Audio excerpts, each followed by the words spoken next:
The Zone Coverage Podcast Network. They may be drinkers, Robin, but they're also human beings. Hell yeah, let's get Stinko.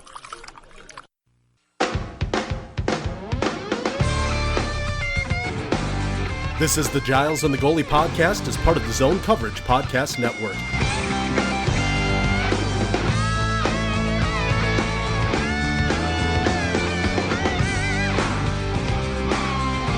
With your hosts, Giles Farrell and Ben Remington.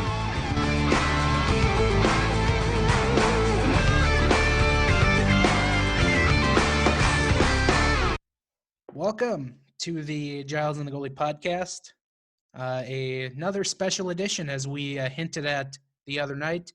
I am your host, Giles Farrell. Over there, yonder, is Ben Remington. Hello. Ben, as I said, we alluded to this at the end of our show the other day. We might have a special show with a special guest, and we did come through with that this week. We are going to be joined here in a couple moments by the czar of ESPN hockey, Greg Wyshynski, who, of course, does most of their written content along with Emily Kaplan. And then he's also part of the Puck Soup podcast and the ESPN NHL on Ice podcast. So there's plenty of ways you can get his take on things. And we were fortunate enough to grab him from a long-lost favor from his Puck Daddy days when we did a thing for him in a summer series that they had going on. But yeah, we're going to get a chance to talk to him about the Minnesota Wild, the NHL in general, and of course ask him our trademark questions at the very end. But yeah, what do you think about that? Yeah, I we were recording this after the interview, so I forgot to ask him about the our Pierre as GM article, but yeah, we blew that. I feel like at the same time, like that's probably just us blowing our own horn a little bit, but Yeah. I think we did a really good job on that article, and I know he really liked it. Yeah. So who knows if he even remembers us at this point for that, but that's fine. I just remembered when we sent the story to him, which we took us a couple days to collaborate on it. Yeah. When we sent it to him, there was just this little bit of deliberation time where you just kind of sit there going, "Oh my God, is this just the worst thing you've ever done? Like, are we gonna get laughed at?" And then it just comes back in all caps, like, "OMG, I love you so much." And so you're just like, "Okay, we did good." So just like, phew. Yeah, and the unfortunate thing, and I don't know if it makes any big difference at all, but I mean, those of us who are in internet writing kind of know it does. They dropped that article on like Friday at 3 p.m. And so it's just like, I remember it was like we had submitted it and he said it was coming out soon. We didn't know when, we had no idea. And like I'm driving up north and on a Friday afternoon and it drops and I'm like, really? Now? Okay, I guess. Obviously probably out of his control, but yeah, that was that article was a lot of fun for you and I to do. So it's good that we kind of get a little bit of closure on that with him joining us today. Yeah, so we will turn it over to our chat with Greg, and we will chat at you on the other side. All right, joining us now on the Giles and the Goalie podcast hotline is the king of ESPN hockey himself. In addition to his written work on ESPN.com, you can find him on the Puck Soup podcast and their Puck Soup Patreon, and the ESPN on Ice podcast, and that is Greg Wyshynski. Greg, how's it going? It's going well. If you keep up that king of ESPN hockey thing, then Barry Melrose is going to be really pissed. So,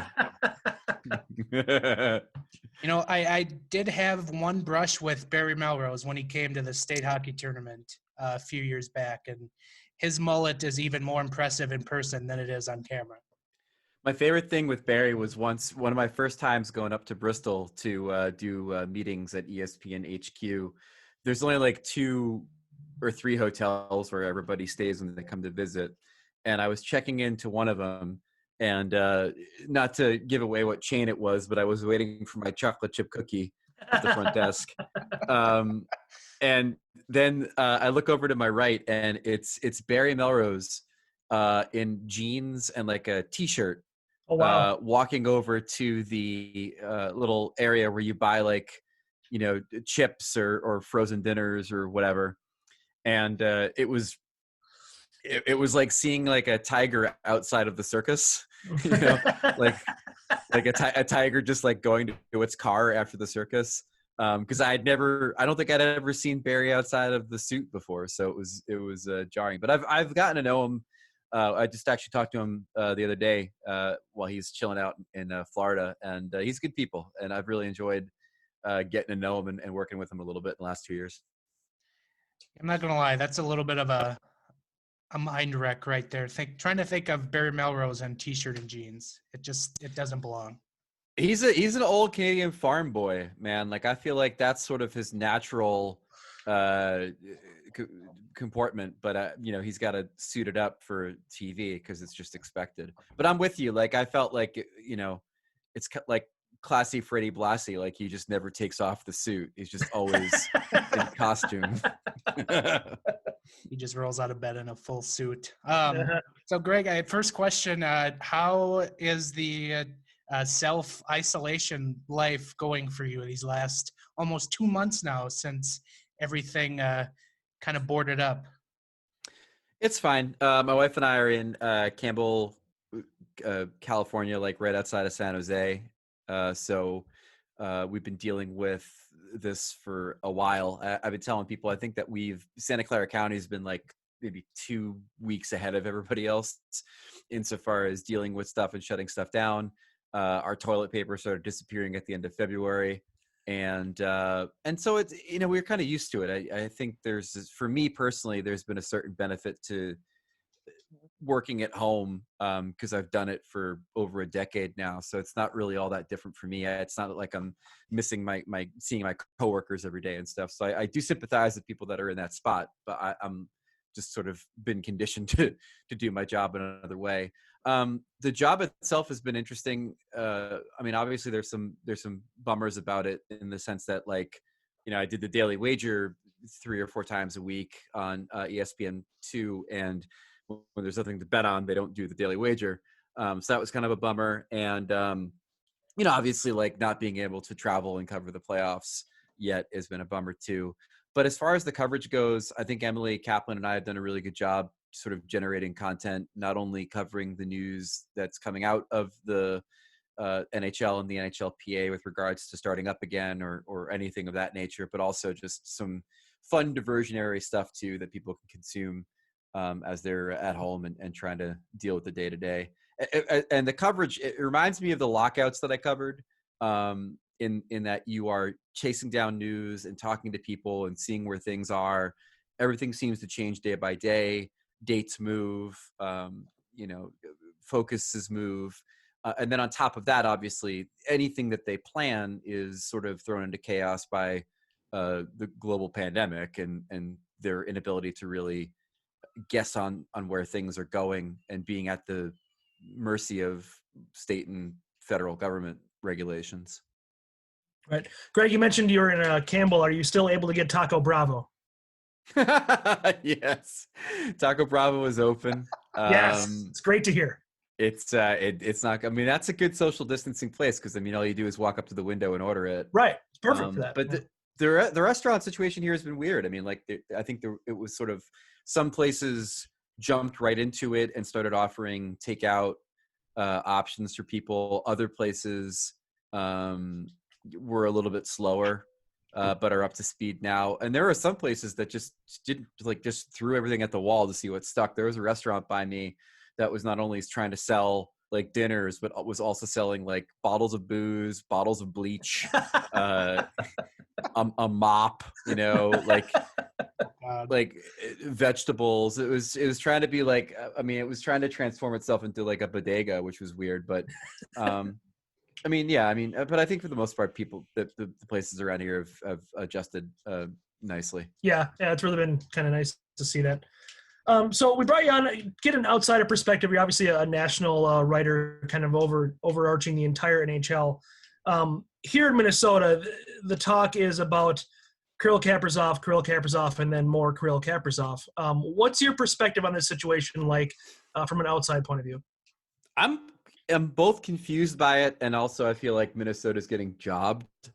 I don't quite know why he can't join the team if the team's coming back to play this summer. I've not really gotten, I don't think, a satisfactory explanation on why they decided to do the you can't sign guys to play restriction when the shutdown happened. I don't see any reason why he can't come in and just be Cale Makar, Right. like Cale Makar was for the Avalanche last year. I'm really sort of baffled by it, and quite frankly, like the way that the playoff formats are being bandied about, it does seem like the Minnesota Wild are going to be a part of it. Depending on how many teams they take, and the way that they were playing offensively and still defensively, although maybe a little bit less so than they were under Boudreau when the season was paused. I mean, you throw that kid in that lineup and all of a sudden you might have a little something. Right. So it was frustrating to see that's the report by Russo that he couldn't maybe join the team. And frankly, I just don't feel like there's been a satisfactory explanation as to why not. Yeah. Do you think that he's a real game changer here in Minnesota, where he's been tabbed as quite the savior? What do you think of him as far as how he changes this team? Yeah, I mean, everybody that I've talked to and our own sort of internal scouting from guys like Chris Peters have indicated that he's just a super candidate and he's just a super prospect, and that he has the kind of offensive ability to maybe be on a Panarin level of coming in and transforming an offensive line. So, when you start hearing comparisons like that, your interest gets piqued. Obviously, nobody really knows what these guys look like until they get into the league and start facing this level of competition. But I mean, the tools are all there, it seems like. And if that's the case, then adding him to a Minnesota team that's, got reasonably average offensive talent, I think, overall. I mean, Kevin Fiala accepted, at least for like half a season. That adding him to that mix just probably transforms that forward group in a pretty impressive way. Yeah. Yeah, you mentioned Kevin Fiala. What was kind of the buzz around him kind of on a national level before the pause? Because he was pretty much a world beater here within the Minnesota borders and pretty much had the affection of everyone and was having everyone second guess themselves when it came to Paul Fenton, who was, a near disaster for a year and change. But what was the buzz around Fiala? Yeah, I mean, just marveling at the amount of goals and the amount of offense that he generated. And, there was always sort of talk about the potential of him going on a tear like this because he had the skills.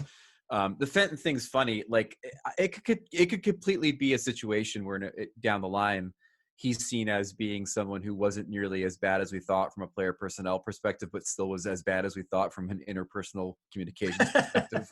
Like it's fine if you can make a trade, but if you can't do the other parts of the job effectively, then what's the point? It kind of reminds me of he always reminded me of Tim Murray with the Buffalo Sabres, in the sense that I get the sense that guys like Fenton and Murray never really want to have that job in totality. Like they like the idea of being hands-on and crafting a team in their own image and making trades and doing drafts and stuff like that.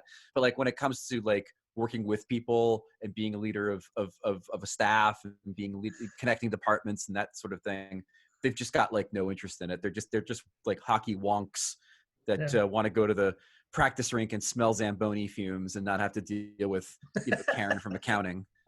So like that, I mean, so I even if things like this work out, I still think that he probably wasn't the greatest fit as a GM. Right. I wrote a story about the Wild before the pause. Well, actually, it was after the pause, but I reported it before the pause when they were in town here. And I was just really intrigued by the overall sort of tilt to offense that was happening under Dean Evason. And in particular, getting the D involved more. In particular, just putting the pedal down in the offensive zone. And the most impressive thing I heard from a lot of guys about the way that Evason coached, and it kind of speaks to the uptick in overall goal scoring, was the don't be afraid to make a mistake in the offensive zone.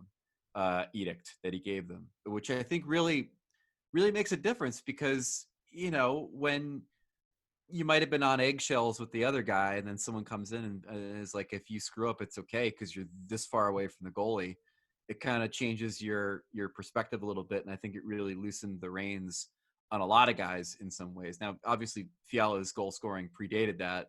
But I think that the overall kind of offensive bent that they had in the brief time that Evanston was behind the bench sort of speaks to the offensive freedom that I think he was feeling for most of the season. Mm-hmm.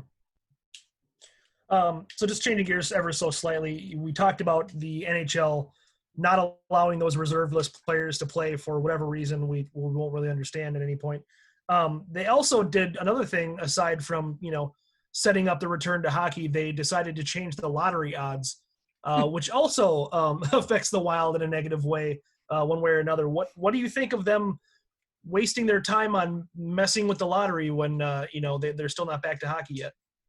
Well, the reaction was weird, and there's been a couple theories put out about this in the sense that messing around with the lottery was a reaction to some GMs being concerned that the same team that wins the lottery could win the cup in the same year because they were going to do the lottery before they figured out what to do with the playoff format. And so one school of thought is that the NHL offered a solution to these teams in a concrete way to be like, well, don't worry, we're making sure that this can't happen. And then the other school of thought is that they offered a solution that's such a idiotic, illogical, hypocritical move to go back to the rules that they had before they changed them to prevent tanking, that it was a way to get the GMs off their case and keep the same rules that they've had. But then, just throw this out there to kind of like be like, okay, well, here's the alternative, and just to kind of back off their case. So, whatever the motivation, I just don't think that it's a real fear. This whole like one team wins the lottery and then wins the cup. And even if it is a fear, who cares? Like, honestly, who cares? It's the danger in doing the draft before the season. It's a 1-year anomaly and people will just have to deal with it. And honestly, like if a team that wins the lottery wins the cup, I think it's more of an indictment of the playoff format than it is the draft lottery because they earned their odds, and shouldn't have that taken away from them. Right. That's a fair point. So on the playoffs, getting back into that, before the pause, we had the trade deadline just a couple weeks before, and then you really got to look at what every team had and was going to have going into the postseason. Was there a team or two that really had caught your eye in terms of, okay, this team can make a serious run to the Stanley Cup? I mean, it's chalky, but like Tampa and Vegas are the two ones that really kind of piqued my interest. I mean, especially if, Vegas can get healthy, which it seems like they will be. They lost Stone for a month and it looks like he'll be back, obviously. And then Tampa was starting to really sort of round into that juggernaut form towards the end of the season. So those would be the two that probably piqued my interest the most as far as their ability to win. But I mean, Boston's right in the mix.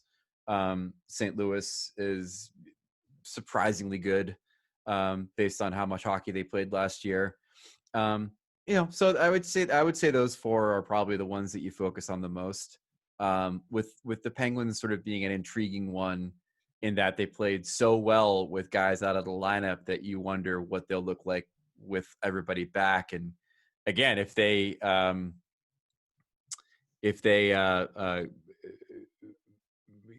get Gensel back as well, then it should be even more impressive.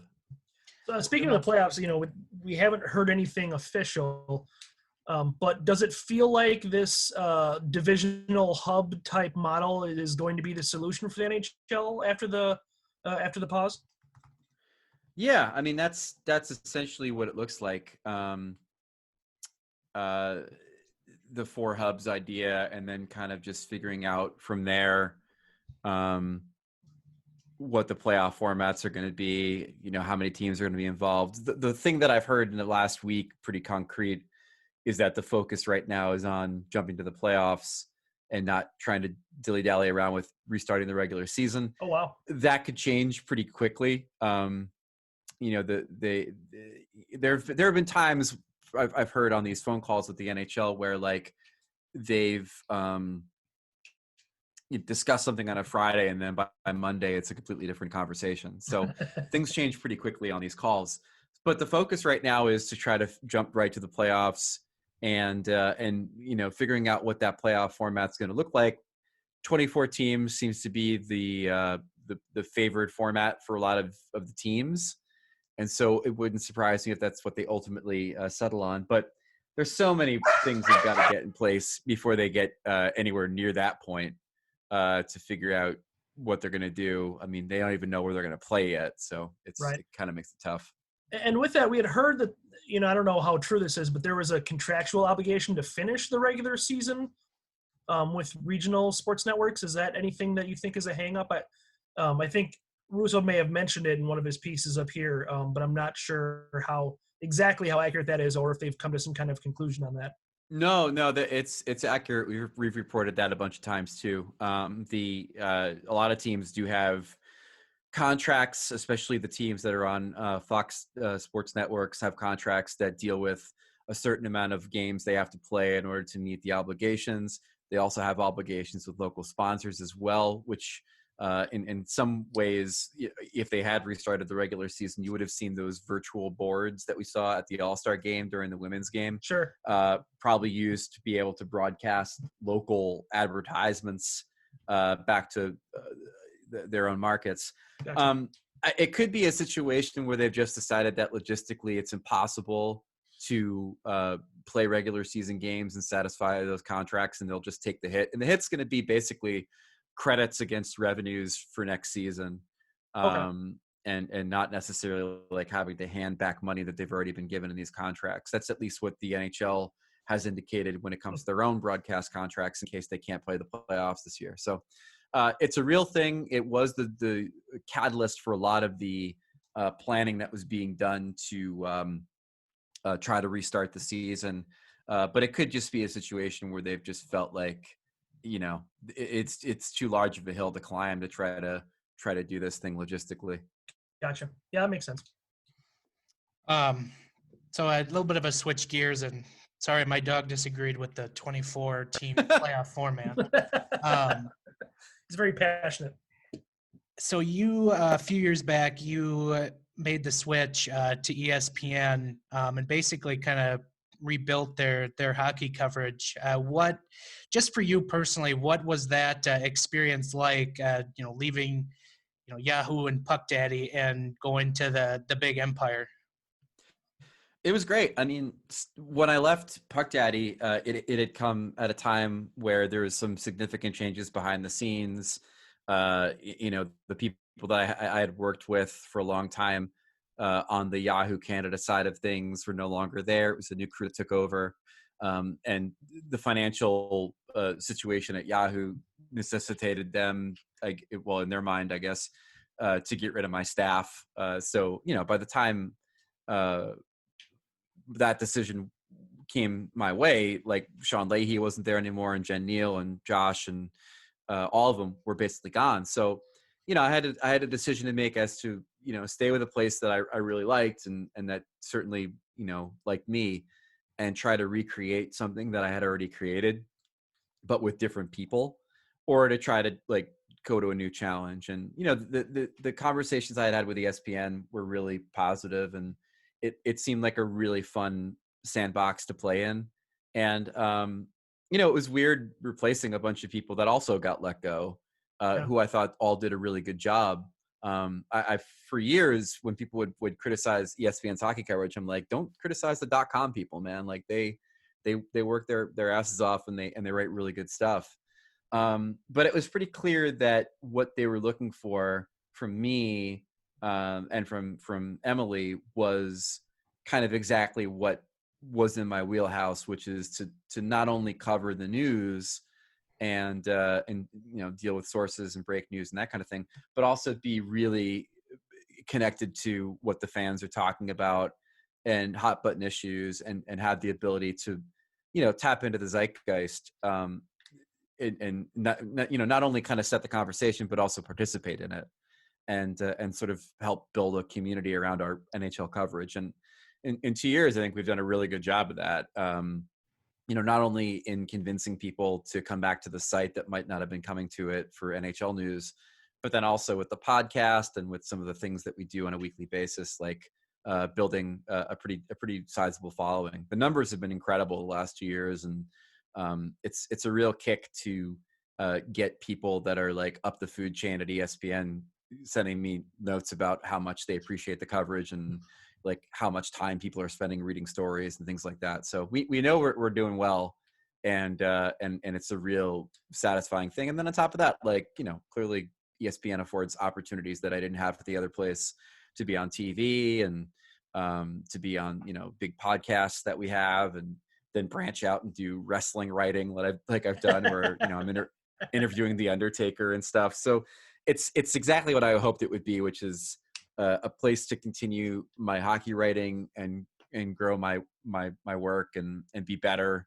A lot more editors there than there were at Yahoo. And then also, take advantage of the reach that place has to do some really interesting things. Yeah, as a huge mark, I enjoy your wrestling stuff almost as much as I enjoy your hockey. Well, I love doing it because I feel like I bring context to it. And I feel like there's a lot of wrestling writing happening in 2020 where, different places are getting into the game and writing about wrestling now that don't know what to ask The Undertaker when they get him on the phone. Sure. And so I appreciate the chance to do it, because I feel like it's not somebody, parachuting into a genre that they're not familiar with, but coming at it from a place of having been a fan for like my entire life. I've probably been a wrestling fan more than I've been a hockey fan. Like, if you really wanted to stretch out the timeline of like how old I was when I got into something. So yeah, it's been super fun, and those guys that run the wrestling side of things are great, and it's been cool to do. Yeah. Along the lines of hockey on ESPN, you guys had the World Cup of hockey, and I thought those broadcasts were really good. We were fans of what they did with the pregame and during the game. Obviously, you don't have the big names like Doc Emmerich or whatever, but there's plenty of talent there, and there was plenty of guys they used, especially on the former player side. We really enjoyed it, and we've also on this podcast maybe perhaps been a little bit critical of the current rights holders of hockey. Is there any kind of attitude or any kind of inkling as to how aggressive ESPN is going to be with getting some form of NHL hockey back, or is that just too unknown? I mean, it's probably known to people that get paid a lot more than I do. But I mean, we're not privy to any of it. I mean, all I know is that before I came to ESPN, I knew that there were definitely people within the board of governors that wanted to get back to it and bring hockey back to the network.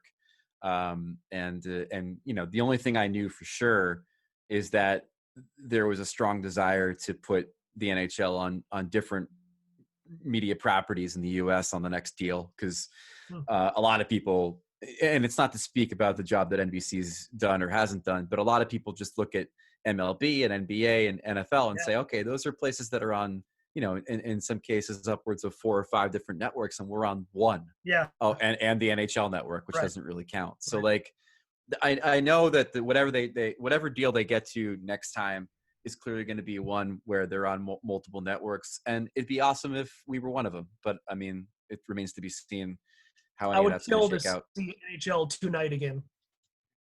Yeah, I mean, it would be cool. And like you said, I mean, the cool thing about it, and the one thing that you come to realize very quickly when you work for ESPN is how many hockey fans there are in the organization.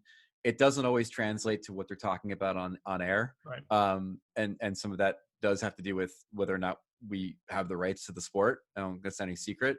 But like the minute you walk into Bristol and see, cubicles covered in Rangers stuff and Whaler stuff and Bruins stuff, and you meet Bruchegras and Linda Cohen and Levy and Melrose and all those people, there's just tons of hockey fans there, and they're all, dying to see if it'll come back. But it's just so unknown, not only from like a perspective of like the up and ups of the one handling it, but also like who the heck even knows what rights fees and things like that are going to look like after the whole pandemic thing. Right.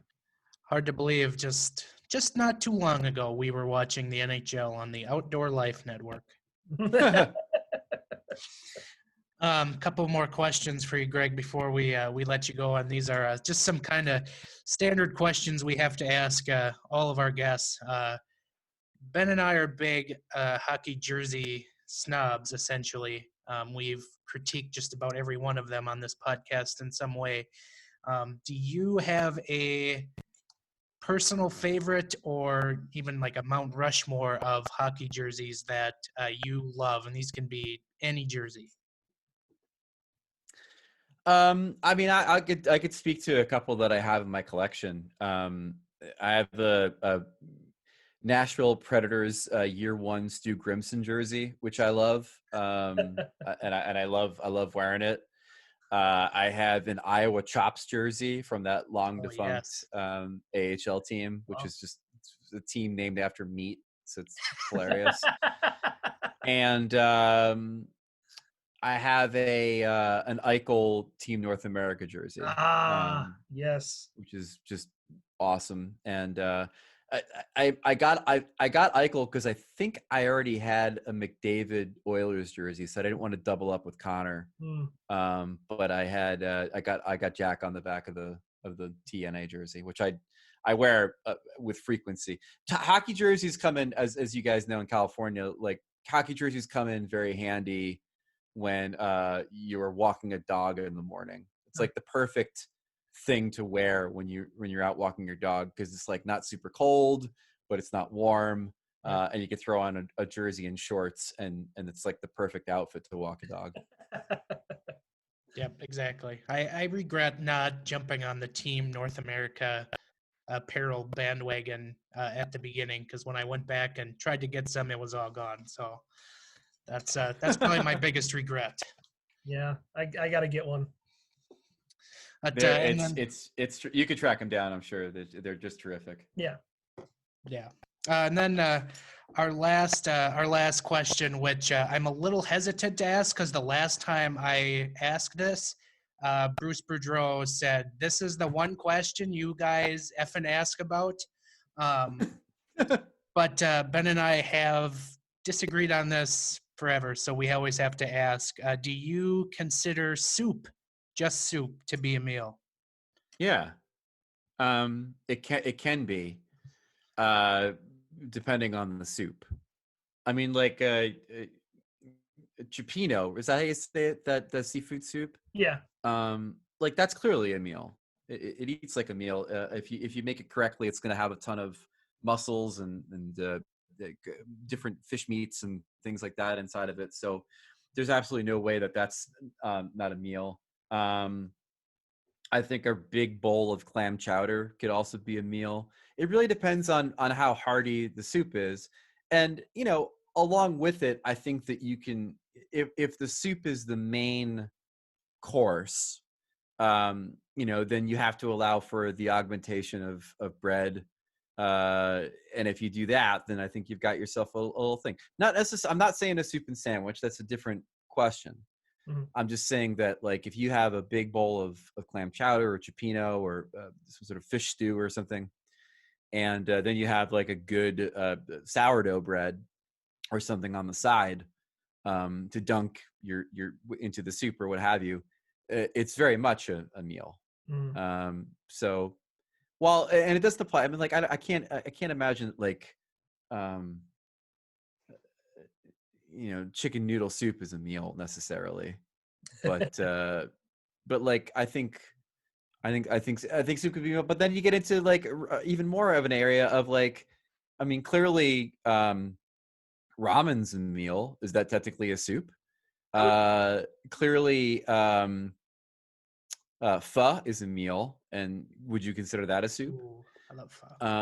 I think pho probably veers more into soup world than ramen does. Yeah. But in either case, I think you could probably file that under soup versus anything else, because it's certainly not pasta. So yeah, I think once you take into account hearty soups, once you take into account accoutrement like bread, and once you take into account the types of soup that are available internationally, then I think you have to say that soup is a meal.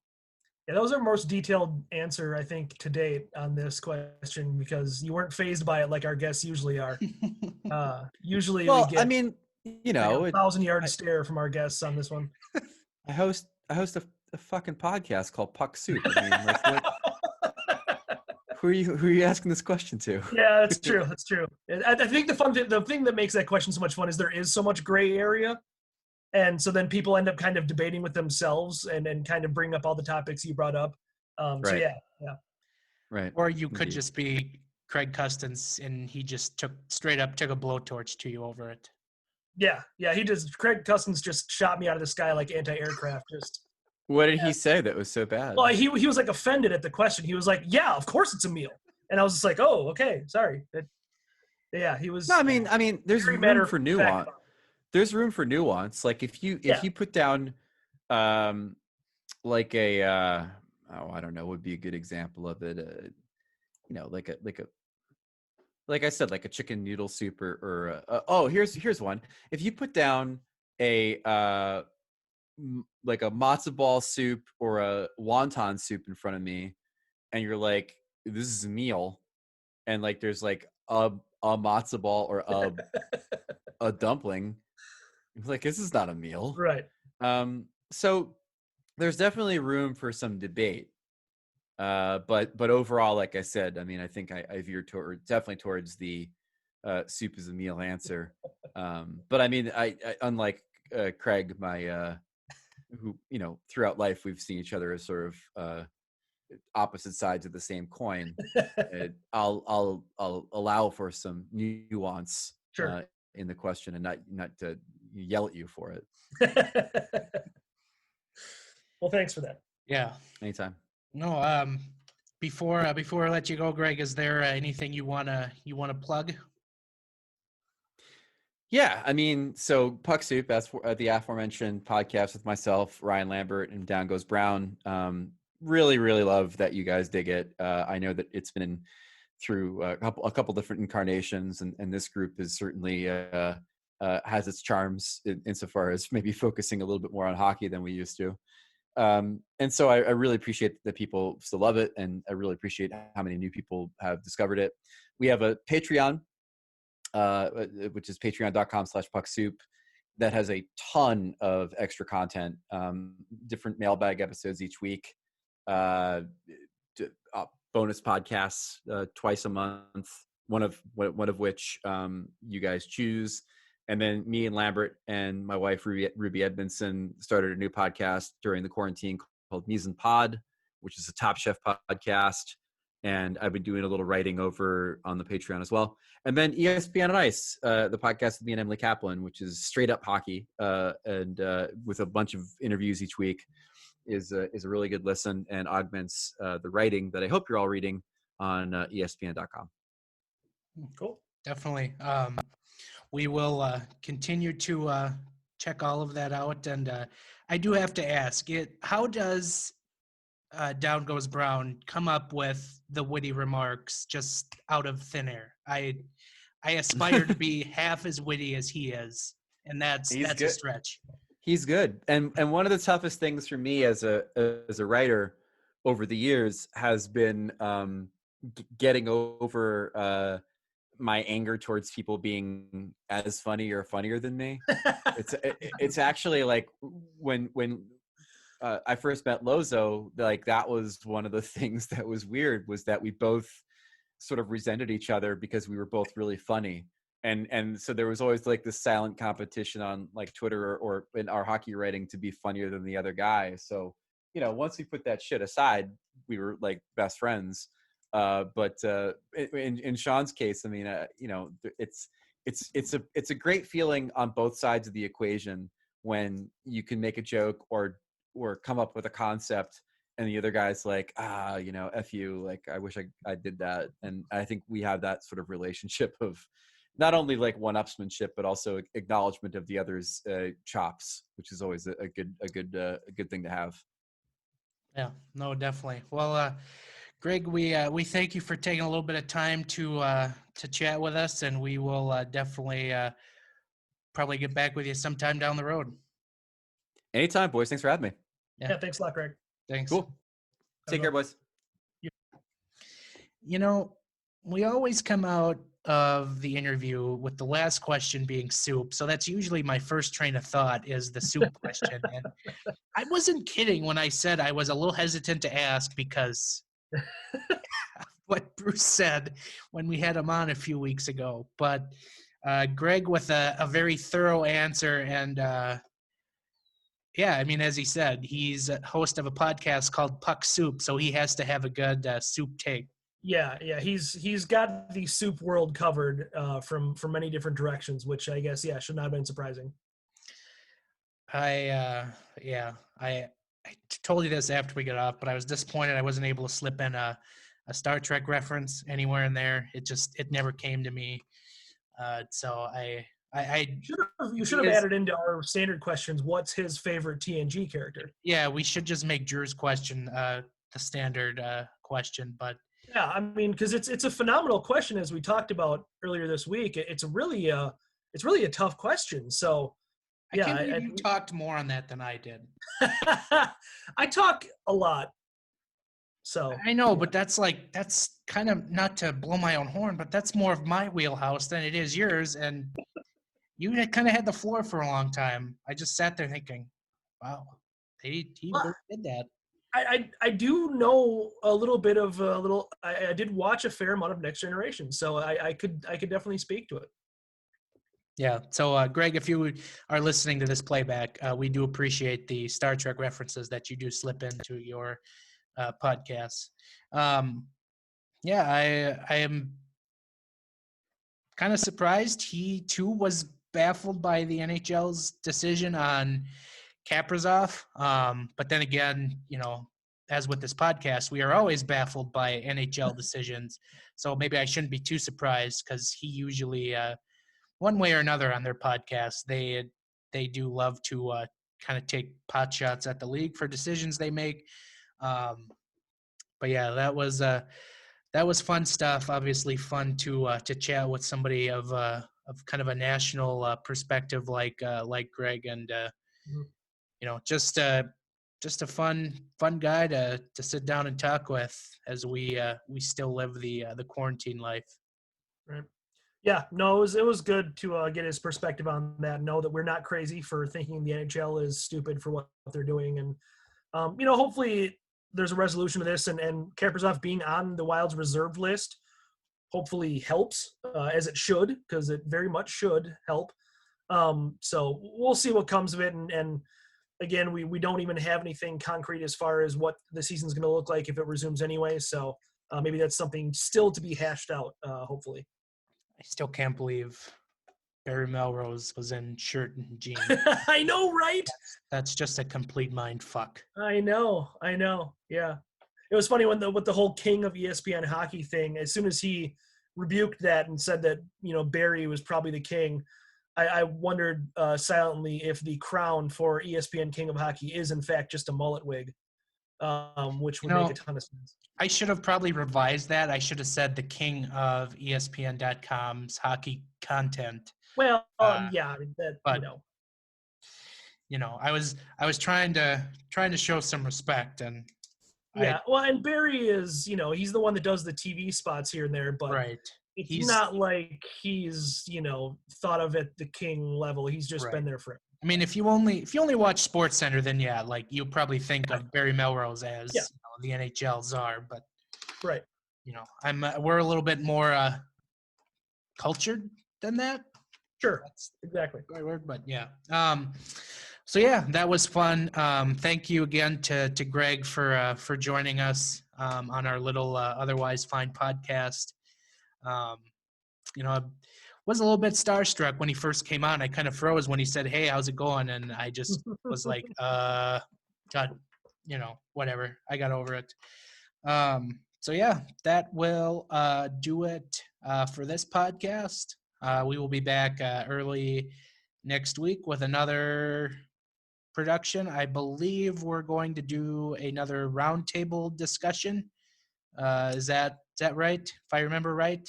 Yeah, we're trying to line that up. We may get around to that this Saturday. We'll see if our friends can stay sober enough to join us on a hangout or a Zoom. And I love how we land a big guest, and then the podcast that immediately follows is our roundtable discussion with our friends. Yeah, that happened before too. We had the roundtable with our drunk friends, and then the next episode immediately was Bruce Boudreau. So people. No, it was Bruce then the roundtable. No, it's the other way around. It was? Yep. I thought it was Bruce then the roundtable. Yeah, no, because I remember thinking we were interviewing Bruce, like, oh God, if people like find our podcast for the first time and go back only one episode and hear us getting hammered and arguing with our friends, they're going to think this podcast is a complete disaster, which they're not wrong, but, it just wasn't like a representation of what our podcast typically is. Right. We are a complete disaster. I just hope nobody ever goes back and listens to seasons 1, 2, or 3 where we recorded in bars. My brother actually did that. He went back and listened to old episodes because my brother's weird like that. I shuddered to think what he heard. I can never and will never go back and listen to those. Not recommended. I have enough issues when I try to have to go find something to make an edit or anything, and I have to hear myself. I'm pretty much like Adam Driver. I just refuse to listen to myself, but especially those old podcasts where audio problems and bar life sinks in. Yeah, I hear you. I miss Bar and Grill in Roseville, but yes. it's not open. Oh my God, yeah. Yeah, we got to go back to celebrate when it is socially responsible to do so. They had to activate the emergency Giles Fund just to stay afloat. So hopefully it'll last. And once they open, I will probably be the first one through the doors. Nice. So yeah, that'll do it for us. Follow Ben and I on Twitter at Ben Remington, at Giles Farrell. We do have a podcast Twitter at GATG Wild Podcast, where we throw out some mailbag questions and just other snarky stuff because neither of us wants to tweet it from our real account. We write for a website called Zone Coverage. You can go to zonecoverage.com/wild, where there's daily content on the Minnesota Wild Monday through Friday, including this week. And I did a piece just yesterday on Kirill Kaprizov, and basically just a big vent about it where I kind of shred the league for their decision making. The podcast can be heard on iTunes. If you do listen via that platform, please subscribe, download, and give us a rating. You can also find us on SoundCloud, iHeartRadio, Google Play, Spotify, anywhere you get your podcast fix. We are there. And that will do it for us, and we will be back at you again next week. Later.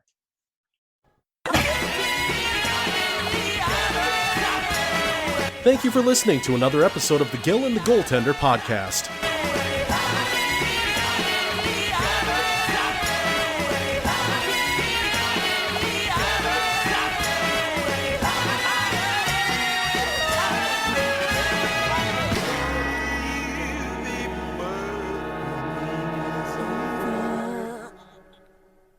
That's not resiliency. You're making it sound like we're good. That's all. I'm done.